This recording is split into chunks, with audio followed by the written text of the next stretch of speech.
করতে হবে? আমার হাতের আঙ্গুল, পায়ের আঙ্গুল কোথায় হবে? দাঁড়াইলাম পিছনে 4 আঙ্গুল, আর সামনে আমি 1 হাত, এদিকে ডিবিয়ে গেল আর ঘুমিয়ে চলে গেল, হইল না? সুন্নাত হচ্ছে এই যে সুন্নাত আদায় না হওয়ার কারণে নামাজ ঠিক হয় না।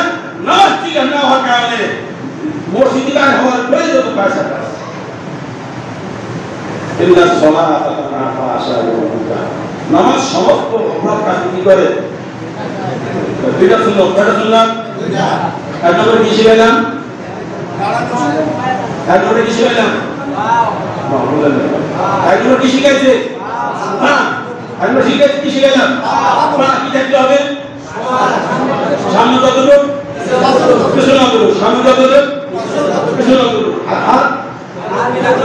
আর একটু সোজা, একদম সোজা দেখান, একদম সোজা, আর পিছনে হুজুর আমি পারি আপনারা আর সবচেয়ে বলে এই যে আঙ্গুলের মাথাটা আছে, মাথা পুরো এটা না, এটা মাথা না, এই মাথাটা আঙ্গুলে কই আছে দেখা দেখো, কই আছে এখন, কই আছে এখন, কেমন কি আছে?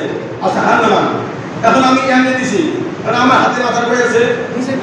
এর মাটির দিকে আছে, কই আছে? মাটিটা শুনলো, কেবলাম কেউ শুনলো, কেবলাম কেউ আসো, এই দুইটা আমরা খেয়াল করছি, ঠিক আছে ইনশাআল্লাহ।